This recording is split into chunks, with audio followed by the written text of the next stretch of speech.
Hi, I'm Blair, and welcome to Cellar Notes.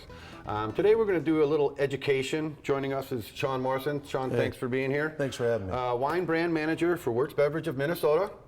We're specifically going to be talking about Sonoma County and the AVAs within Sonoma County, and we'll get into what they are, what they're good for, what the styles are from each individual, and I know you know a lot about this, but first, before we get there, let's talk a little bit about your history. How did you get into the business? Oh, absolutely. I started in the industry at a very early age via the restaurant business. I worked my way up various levels of wait and tables, wait assistant, worked in fine dining, eventually got into management, and then went to the University of Wisconsin Stout. Went through their hotel restaurant program, and ultimately did a little travel with a company called the California Cafe Restaurant Group, which was really geared towards California wines. That was their concept, California wine and California cuisine. And I had an opportunity to travel and do a little work in their various restaurants, and ultimately got into wine buying, and then worked my way with several other restaurant corporations and hotels, and then eventually went to the wholesale side. Really being attracted to wine as a whole. And that's pretty much what got me onto the wholesale side. And right now, as a wine brand manager, what specifically does that job entail with Wertz Beverage for you? A couple things. It involves, most notably, deciding the channel strategy for typical wines, depending on their price points and where they're designed to be sold. Some wines are heavy on-premise or are meant to be really sold at the restaurant level, and some are really geared towards retail. So my job really is to decide, you know, if it's both trade channels or one, decide on pricing, inventory, and ultimately the strategy and how we're going to sell the wine in the market. For each specific brand that you're working with? Correct. Perfect. We're going to talk about Sonoma County. There are several different, well, first of all, there is, I suppose, legal precedence. It's the law, AVAs, and to be designated. Yeah. Can you explain to us Sure. what that law is, what AVA means, and how it pertains to, Sure. you know, let's start with California. The California Wine Growers Association, many, many years ago, in the early days of Napa and Sonoma, always wanted to identify stylistically certain areas. And so the American Viticultural Area, or the AVA, came about as a way to really delineate or specifically say to the consumer that a particular area of the California wine growing region had a particular attribute that made it special. And it's not easy to do that. There's a lot of science, there's a lot of data that has to be collected to truly say that the area is unique. But over the last, since the 70s, the 80s, these areas have ultimately gained their AVA status, and it's really helped, I think, the consumer, much like Burgundy does, identify stylistically the wines and what you can expect from the end product in the brands you're looking for. Before we get into stylists of each individual AVA within Sonoma County, let's go through some of the, like, you know, let's say, here's Sonoma County, okay? This is north, this is south. Take us through real quick, you know, Sure. heading north to south, what we're looking at. What are some of the names that the consumers might be familiar with? In the north, again, the American Viticulture area for the Sonoma County and the little sub-AVAs within it came about right in 1983. In 1983, one of the most notorious AVAs was the Russian River Valley, but there are more. So going from north to south, you have the Anderson Valley, which is definitely geared toward the coast. It kind of almost works its way to the northwest in an angle. It's only 14 miles long, but extremely affected heavily by the fog. And then you work your way a little bit south along the coast, and you have things like, you have AVAs like Knights Valley, you have Chalk Hill, Russian River, and then even on the south extreme of Napa, almost butting up against Sonoma, you have Carneros, and then you have Green Valley. So you have these little sub-AVAs within the big AVA of Sonoma County, and that's where the consumer, that's the point of difference for the consumer, to start looking at brands from those key areas as you discover one that you like, and start shopping for those. And we want to talk about that a little bit. Some labels, and most of these you can find right on the front label. Correct. On most of these, lots of times you'll find a wine, frequently lesser expensive wines that are simply titled California. Correct. That means usually that the winery is purchasing grapes from anywhere they want, blending them together to produce their wine, correct? Correct. When we get more specific, some are labeled Sonoma County. So they can purchase from any sub-AVA in Sonoma County and put on the label Sonoma? Correct. And then then- you'll have estate bottled wines that you'll know that the particular brand you're shopping has estate vineyards. And you know that if it's estate bottled, that these grapes come solely from their estate vineyards within that AVA. So again, there's a lot of different lines and little subdivisions as you work your way through a shelf and shop, and that's why it's important to be open to asking questions. I'm sure everyone at the Lakeville Liquors is able to help you identify those and get you the answers. But again, if you're really trying to zero in on that particular style, it's important to just ask the questions and kind of follow it logistically through from general AVA all the way down to that specific estate bottle fruit. So generally speaking, if we find, if myself as a consumer find a bottle of Chardonnay that I like and it's labeled Russian River, okay? So generally speaking, if I find another bottle that's labeled Russian River, even though it's going to have a different winemaker, different winery, stylistically it's going to be similar, so I'm zeroing in on the kind of, or the style of wine that I prefer, correct? Yes, generally speaking, Russian River as an AVA has widely varied soils. But at the same token, the reason the AVA came about was because of fog. It is an area that feeds off the fog, and of course Pinot Noir loves to be shrouded in fog, kept cool so it doesn't over ripen. And for that reason, you can expect certain attributes from Russian River. Now, when you look at Pinot Noir, no matter where it's grown, I think that if you had to say there was a Democratic and Republican way to talk about Pinot Noir, there is either the fresh fruit, or you have ripe fruit. And we all love fruit.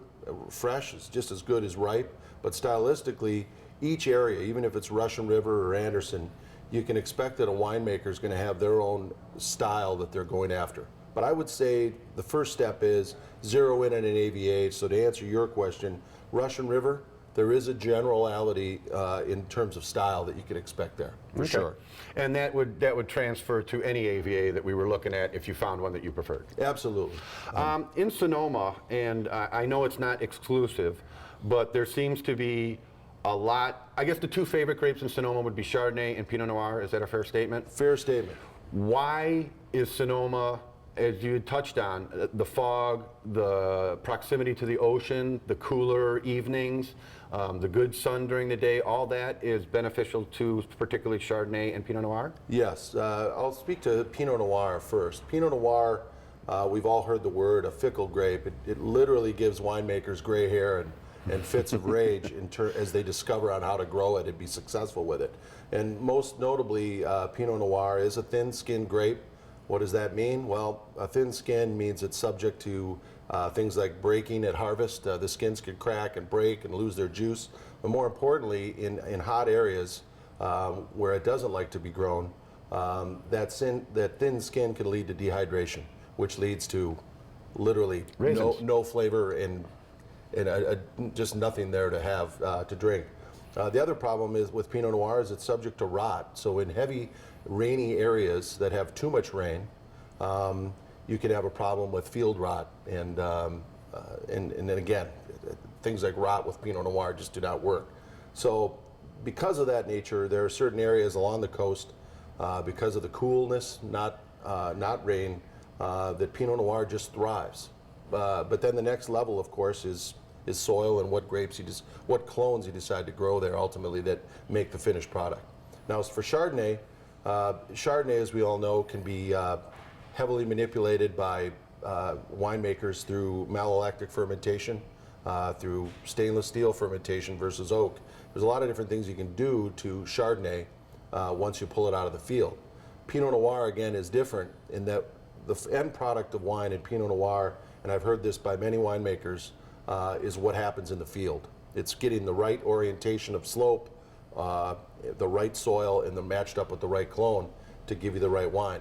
So for the consumer, I think the only thing that helps you work your way through all those logistics is really looking at the label, identifying that Russian River or Chalk Hill, or Anderson Valley, for example, and saying, you know, stylistically, generally speaking, this is what I'm looking for, and that's the area I'm going to shop. And then you can key on that shopping area throughout the store.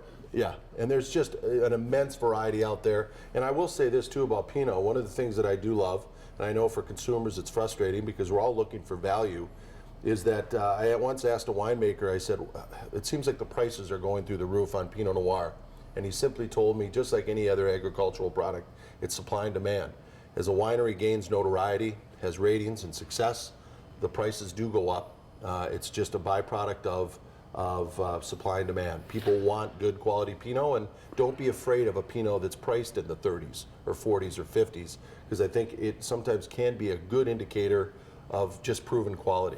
I think in addition to that, what you had touched on earlier was because of the care, because of the difficulty in growing a Pinot Noir grape, because of the care you have to take, it's more labor intensive. It's harder to get exactly what you want from the field to the bottle than it would be some other kind of varietal. So that adds to the cost. Very true. I've in my visits with several winemakers in California, one of the things they told me with Pinot Noir, when they made the decision to go to Pinot Noir, you didn't always get it right in the first planting. And imagine being a winemaker telling his vineyard manager that you got to pull up 30 acres of Cabernet vines because, you know, now we want to decide to go to Pinot, and then 5 years later tell them that you got the clone wrong and you've got to rip it up and you've got to plant a different one. It's so important with Pinot Noir, and they'll all say it, that you got to get the right clone with the right site, you know, and sometimes there's trial and error there. So I think all of that adds up to expense, Sure. to your point, and sometimes you can deal with a little higher average bottle than you would with, say, a Merlot or even Cabernet, for example. Look, as long as we're on Pinot Noir, let's quickly go over some of the styles, generally speaking, up and down the coast. For me, California Pinot Noirs, again, generally speaking, are more fruit forward, a little friendlier to the palate, more approachable than, say, an Oregon Pinot Noir, which I find, and I love them, I enjoy them greatly, but they seem to be more terroir orientated. I don't know if that goes back to what you were saying about fresh fruit and ripe fruit, but they're fuller. There's more mouthfeel to them. They're not, I don't want to say dirty, but they have more of that earth content in them. Sure, I can speak to that a little bit. Oregon, unlike California now, California was on its journey for Pinot Noir and Chardonnay back in the late 60s and 70s. And I think now they've hit their stride. Most areas have established what they're looking for, what grapes, what clones they want to have planted. So you have a good established Pinot Noir and Chardonnay community in California.